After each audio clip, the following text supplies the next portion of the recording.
Walter Preston adjusted his silver-rimmed glasses and stared out the window of his third-floor office, watching the heavy gray rain fall over the polished pavement of downtown Seattle.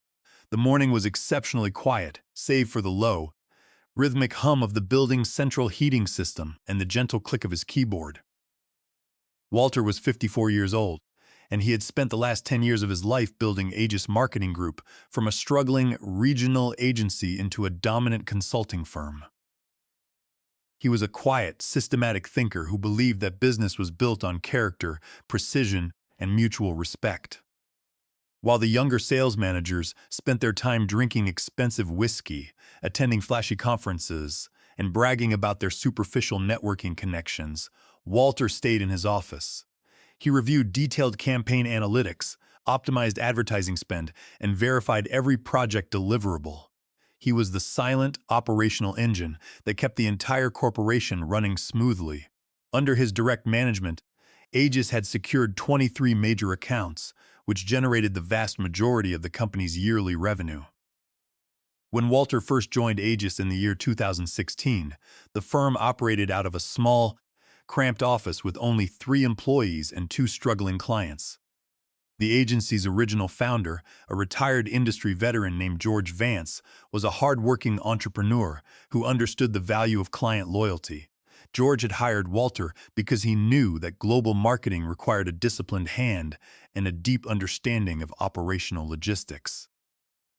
Walter spent his first 3 years standardizing their reporting systems, building clean client databases, and setting up rigorous quality control guidelines.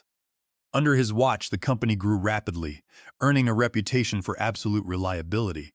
Walter had built the agency's client services department from the ground up, establishing clear processes that ensured no campaign ever failed. He was a man who preferred results over corporate recognition. He knew every line of their client contracts, every marketing campaign metric, and every vendor agreement. His personal dedication was the invisible foundation upon which Aegis built its multi-million-dollar corporate empire. Every major client relationship at Aegis existed because Walter had nurtured it personally, day after day, through years of consistent communication. The agency's largest account was York Enterprises, a massive retail conglomerate led by their chief executive officer, Lydia York. Lydia was a demanding client who had been with Aegis for 7 years, and she trusted Walter completely. She remembered how Walter had saved her holiday marketing launch when their primary web servers crashed on a Sunday evening. He had stayed up all night manually rerouting traffic to backup platforms to ensure their digital storefront remained active. It was the same story with Summit Technologies, their second largest client. When their chief executive officer, Clifford Bennett, was dealing with his wife's serious illness, Walter managed their accounts with such care that Clifford did not have to worry about his marketing campaigns for a single day. These were not just entries in a customer relation database.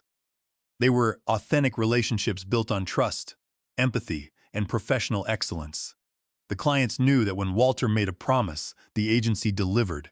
Walter had also established deep, personal connections with the primary vendors and suppliers who kept Aegis running daily.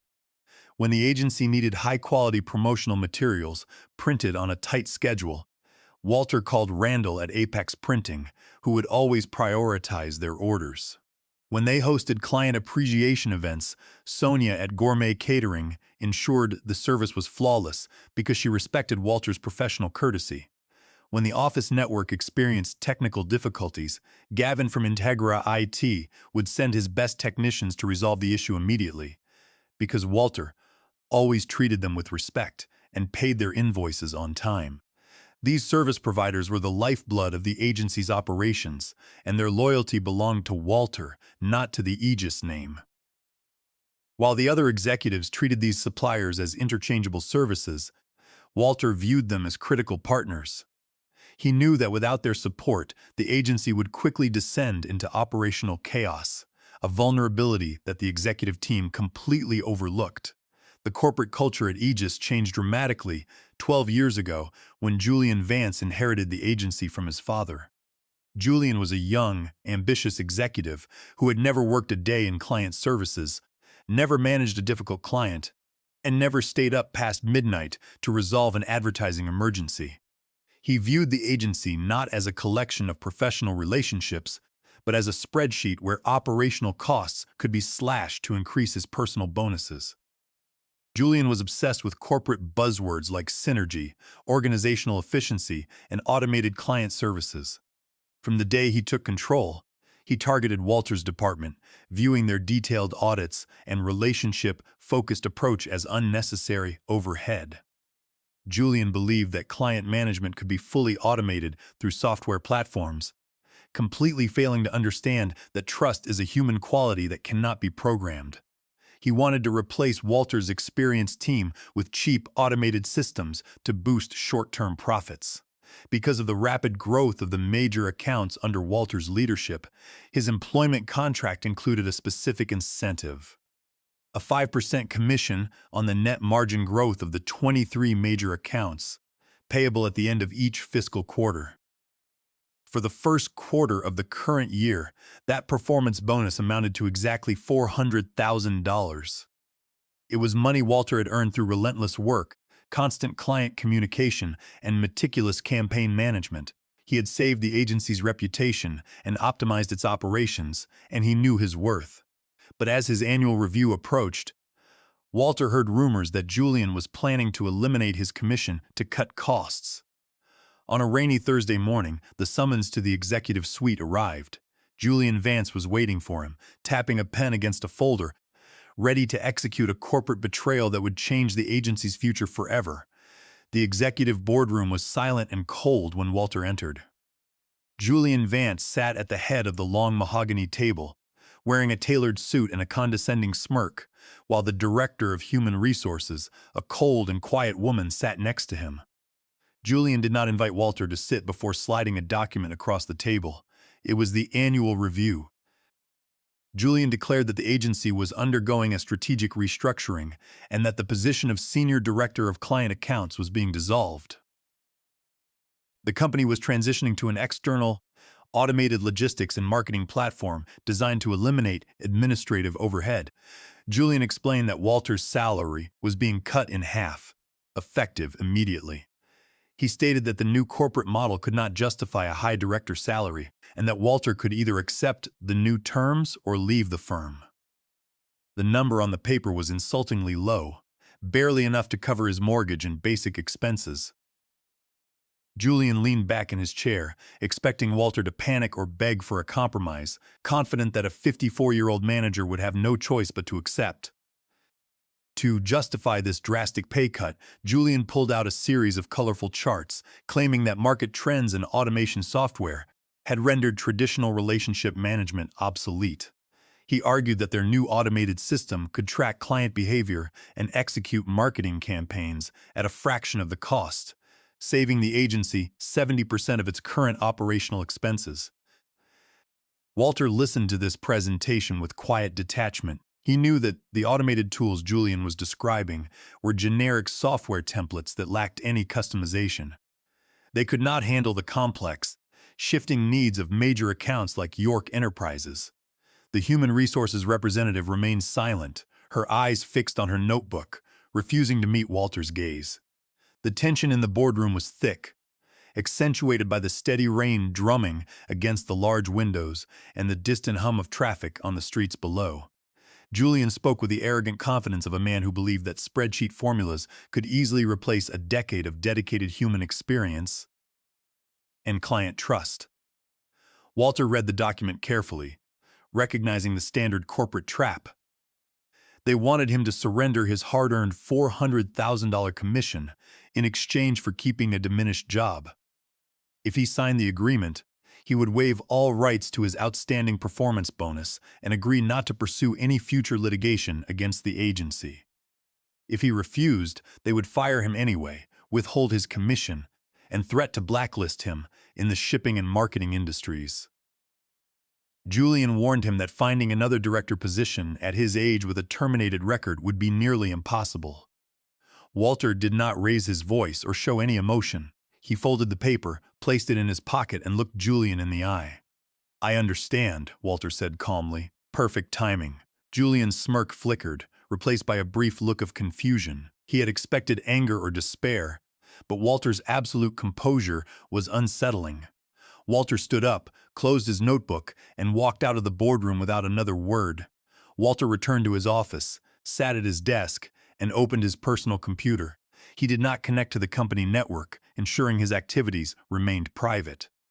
He typed a brief email to Clara Cross, a partner at Cross Marketing Group, a rising agency that had been watching his career for years. Clara had recently offered him a partnership with equity and complete operational autonomy. "I accept your partnership offer," Walter wrote. "I will begin on Monday morning." Within 20 minutes, Clara replied with an enthusiastic welcome. Walter then drafted his formal resignation letter, giving the required 2 weeks' notice. He did not want to give Julian any legal excuse to claim breach of contract. He spent his remaining 2 weeks at Aegis being the most helpful departing employee in the agency's history, documenting every project, creating detailed dossiers for every client, and writing comprehensive manuals for managing their vendor relationships. He was exceptionally professional, ensuring his transition was seamless during this 2-week notice period. Walter also held private meetings with the junior team members to reassure them about their roles and ensure they understood the documented workflows. He showed them how to access the client dossiers and the vendor manuals he had prepared. However, Walter knew that while he could document his processes, he could not transfer the trust he had built with his clients. Trust was a personal asset, and it belonged to him, not to Aegis. During his last 2 weeks, Julian barely acknowledged him, assuming that the automated platforms would easily replace Walter's team. On his final Friday afternoon, Walter packed his personal items, including his professional certificates and a few plants, into a cardboard box. He said goodbye to the junior employees, who looked anxious about the agency's future under Julian's automated strategy. Walter walked out of the building at exactly 5 o'clock, leaving the corporate battlefield behind him. He felt a deep sense of relief as he drove home, ready for the future. On Monday morning, Walter began his new role as a partner at Cross Marketing Group. The atmosphere in his new office was collaborative, and his colleagues welcomed his operational expertise. Meanwhile, the consequences of his departure began to hit Aegis Marketing Group with devastating speed. On Wednesday morning, Lydia York called the Aegis main office to discuss an upcoming product campaign. The receptionist transferred her to Julian Vance, who had no understanding of the campaign's history or objectives. Julian attempted to bluff his way through the conversation, using vague corporate jargon and promising deliverables he could not explain. Lydia, a sharp executive who valued competence, immediately realized that Julian had no idea what campaign details he was discussing. She hung up the phone in frustration and contacted a mutual colleague to find Walter's new contact information, determined to move her business to an agency that understood her operational needs. The following day, Clifford Bennett from Summit Technologies called Aegis with an urgent question about their digital marketing data. Julian took the call personally, trying to project confidence, but within 5 minutes, it was obvious he did not understand the basic metrics of Summit's campaigns. When Clifford asked for a detailed explanation of their ad spend, Julian stammered and suggested they schedule a meeting with their automated consulting platform next week. Clifford was furious, pointing out that Summit paid premium rates for dedicated human management, not software templates. He ended the call and instructed his corporate counsel to review their contract's termination clause, realizing that Aegis was no longer capable of managing their business. Without Walter there to translate client needs into operational reality, Aegis's major accounts were left completely exposed to Julian's incompetence, and the agency's reputation was deteriorating rapidly in the local market. At the same time, Aegis's relationships with its primary vendors collapsed. Julian, attempting to show short-term cost savings to the board of directors, began delaying payments to Apex Printing. When Randall, the owner of Apex Printing, called the office to ask about an overdue invoice of $15,000 for printing their winter promotional booklets, Julian was dismissive and rude, telling Randall that his printing shop was interchangeable and that Aegis would pay when they were ready. Randall was deeply insulted. He called Walter that afternoon, explaining the situation and stating that he would no longer prioritize Aegis's orders if they treated him with such disrespect. Walter maintained his professional boundaries, telling Randall that he was no longer involved with Aegis's management, but he mentioned that Cross Marketing Group was looking for a high-quality printing partner for their new campaigns. Randall was eager to discuss a partnership, realizing that his loyalty lay with Walter, not with the Aegis brand. Sonia from Gourmet Catering and Gavin from Integra IT experienced similar issues with Julian's management. Julian attempted to renegotiate their service contracts, demanding lower rates and accusing them of overcharging the agency. Both vendors had worked with Walter for years and had never faced such accusations. They reached out to Walter, expressing their frustration and asking if Cross Marketing Group had openings for their services. Walter welcomed them, setting up introductory meetings with Clara Cross. Within 2 weeks of Walter's resignation, the entire network of suppliers and vendors that supported Aegis had transferred their loyalty to Cross Marketing Group. Julian's automated strategy had not only alienated his clients, but had also paralyzed his supply chain, leaving the remaining employees unable to complete basic tasks. The agency was descending into complete operational gridlock, and the board of directors was beginning to ask questions about the drop in service quality. To make matters worse, the automated marketing platform that Julian had installed began to experience technical failures. Without Walter's oversight, the automated campaigns were sent out with broken links and incorrect pricing information, causing significant customer complaints for the remaining clients. Aegis's account managers, who lacked the training and experience to fix the issues, were overwhelmed by the volume of support tickets. They tried to contact the platform support team, but the external consultants were slow to respond. Julian spent his days in executive meetings, attempting to blame the operational failures on temporary technical glitches and the transition phase. However, the clients were losing thousands of dollars in lost sales daily, and their patience was completely exhausted. The automated system that was supposed to save the agency 70% of its costs was instead costing them their reputation and their most valuable client relationships, proving that software is no substitute for human expertise. Julian decided to hire an entry-level business graduate to replace Walter's entire compliance and client management team. This new employee had no practical experience in international marketing or database administration and struggled to navigate the agency's campaign portals. During his first week, he committed a critical error by accidentally deleting a live advertising campaign for one of their secondary clients, which resulted in a massive loss of web traffic and immediate customer cancellations. Julian tried to cover up the mistake by claiming the server had experienced a power surge, but the client conducted an independent audit and discovered the deletion was caused by administrative negligence. The client terminated their agreement immediately, threatening to sue Aegis for breach of contract. This operational disaster proved to the remaining clients that Aegis was no longer a reliable partner, and they began preparing to transition their business to competing agencies. As Aegis's service quality continued to fall, key clients began to take action.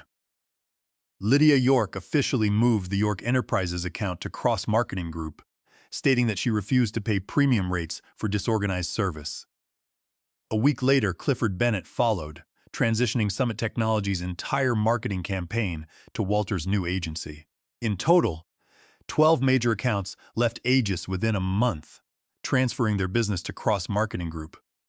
Julian Vance was in a state of absolute panic as the agency's revenue plummeted. In a desperate attempt to stop the bleeding, Julian sent Walter a cease and desist letter, accusing him of violating a non-compete agreement and threatening a lawsuit for millions of dollars. The letter included a copy of an employment agreement Walter had supposedly signed 10 years ago, which contained a strict non-compete clause. The document Julian sent was dated October 10, 2016, and it stated that Walter could not provide marketing services to any Aegis client within a 50-mile radius for 3 years after leaving the agency. Walter reviewed the document and immediately noticed that the signature on the page did not belong to him. He knew he had never signed a non-compete agreement when he joined Aegis. He hired a certified forensic handwriting expert named Richard Finch to examine the document.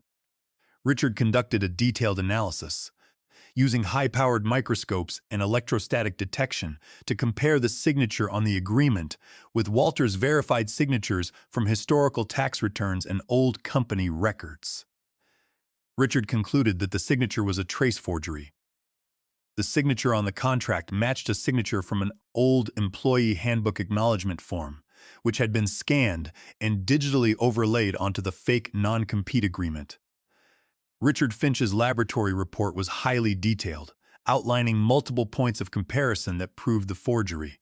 He demonstrated that the ink composition on the contract signature did not match the ink used on the rest of the document, and that the pressure points indicated it had been printed rather than written by a human hand. The forensic report was a devastating piece of evidence.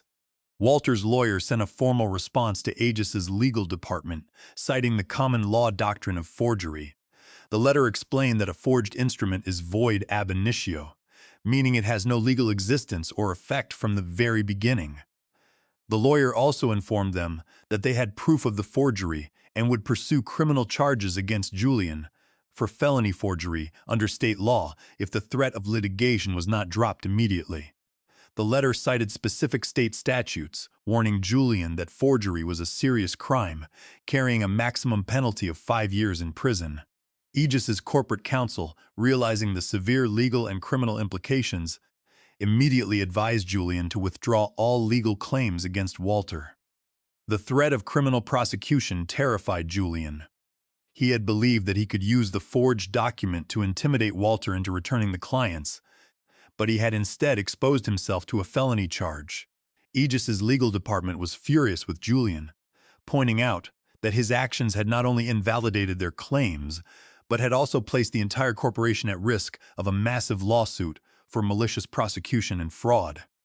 Under the advice of his counsel, Julian signed a formal retraction, withdrawing all legal threats and acknowledging that the non-compete agreement was invalid. Walter's lawyer ensured that this retraction was documented and filed, securing Walter's complete freedom to compete in the market. With his legal weapon neutralized, Julian had no way to stop his former clients and employees from leaving, and the agency's downfall continued unchecked. The news of the forgery scandal spread quickly through the local business community, further damaging Aegis's reputation.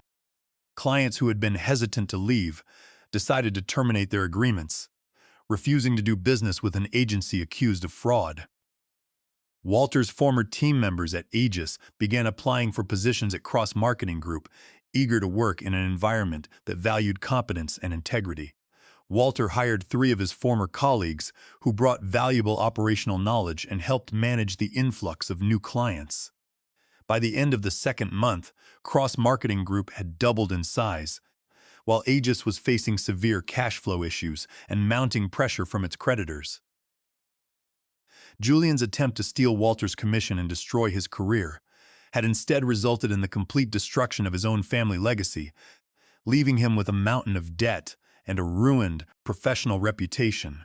Julian tried to issue a public relations statement to downplay the scandal, claiming the agency was target of an unethical corporate smear campaign by former employees. However, the local business journal investigated the claims and published a detailed article, exposing the forgery findings and the massive client departures. The public exposure was the final blow to Aegis's credibility. Industry partners and local businesses shared the article on professional networks, warning others against working with Julian's agency. Aegis was completely excluded from several major advertising bids, and the remaining clients terminated their contracts to protect their own brand reputations. Julian was left with a failing organization, a team of inexperienced staff, and a mountain of legal bills, proving that unethical shortcuts ultimately lead to total failure. Aegis Marketing Group was forced into liquidation, unable to survive the loss of its key accounts and the damage from the forgery scandal. The board of directors removed Julian from his position and sold the remaining assets of the firm to Pinnacle Holdings, a large investment group represented by Louis Albright. Shortly after the acquisition, Walter received a call from Audrey Jenkins at Summit Executive Search. Audrey explained that Pinnacle Holdings was looking for a chief marketing officer to oversee their acquired marketing properties, offering a base salary of $400,000 plus bonuses and equity. She added that Pinnacle had just acquired the struggling agency, where Julian Vance was currently employed as a general manager, and that Walter would have complete authority over Julian's role, including the power to fire him. Walter was amazed by the irony of the offer. The universe had handed him the ultimate revenge scenario, the opportunity to become the boss of the man who had tried to humiliate and ruin him and to decide his professional future. But as he thought about it, Walter realized he had no interest in managing Julian's fate or cleaning up the messes Julian had created. He told Audrey that he was happy as a partner at Cross Marketing Group and declined the offer. He wanted to focus his energy on building his own business with Clara Cross, rather than propping up another corporate structure. He realized that the best revenge was not having power over Julian, but building a life of success and purpose where Julian's actions no longer mattered. He chose to leave Julian to his own incompetence, knowing that the former boss would destroy his own career without any help. The chief marketing officer position at Pinnacle would have required Walter to manage a portfolio of 7 acquired companies and oversee a budget of $5 million. While the compensation package was substantial, Walter valued his independence and the partnership he had built with Clara. He knew that returning to a large corporate structure would mean dealing with the same bureaucracy and political games that he had escaped at Aegis. He preferred the freedom of running a client-focused agency where he could make decisions based on quality and relationships. Clara agreed with his decision, and they focused their resources on expanding Cross Marketing Group. They rented a new modern office space in downtown Seattle to accommodate their growing team and invested in advanced marketing analytics tools to better serve their clients. The new office was located on the 20th floor, offering stunning panoramic views of Puget Sound and the surrounding mountains, providing a highly motivating work environment for their expanding staff. Today, Cross Marketing Group is one of the most successful agencies in the region, with 63 employees and a waiting list of clients. Last month, Walter was invited to deliver the keynote address at the National Marketing Association's annual conference, speaking to an audience of 1,500 professionals about authentic leadership and sustainable growth. Julian was in the audience, watching Walter receive recognition for the expertise he had once tried to undervalue. The local business journal recently named Walter the Marketing Executive of the Year, highlighting his commitment to ethical business practices and relationship-focused management. In his acceptance speech, Walter thanked his team, his clients, and his partner Clara, emphasizing that sustainable success is built on mutual respect and competence. As he looked back on his journey, he realized that the pay cut Julian had tried to force upon him was not a setback, but a catalyst that pushed him to realize his true value. He had proven that the quiet professionals who do the work are the ones who ultimately hold the power, and that success is the most powerful answer to betrayal. Several of Walter's former colleagues from Aegis attended the awards ceremony, sitting at a front-row table and standing up to cheer for him during his acceptance speech. Their enthusiastic support was a clear message to the business community about Walter's professional integrity and leadership. In contrast, Julian sat alone near the back of the room, looking visibly older and wearing a wrinkled, ill-fitting suit. He held a thin folder containing copies of his resume, but no one in the room seemed interested in speaking with him. His hands shook slightly as he watched the crowd applaud for Walter. When the ceremony concluded, Julian quietly slipped out of the side doors, avoiding the networking session entirely. He had become a marginal figure in an industry he once believed he controlled, proving that a leader who does not respect his team will eventually find himself with no one left to lead. As Walter finished his speech in the grand ballroom of the Seattle Convention Center erupted in applause, he felt a deep sense of peace. The journey had taught him that the pay cut was the greatest gift he had ever received, because it broke his chains of dependency and forced him to realize his true worth. He walked down from the stage, greeted by a crowd of industry leaders eager to discuss new campaigns, leaving the shadow of Julian's betrayal behind him forever. He knew that the agency he had built with Clara would continue to grow, supported by a foundation of trust, competence, and genuine human connections that no automated platform could ever replicate. He had won the battle not by fighting his enemy, but by outgrowing him, showing that the ultimate power lies in what you choose to build when you finally decide you deserve better.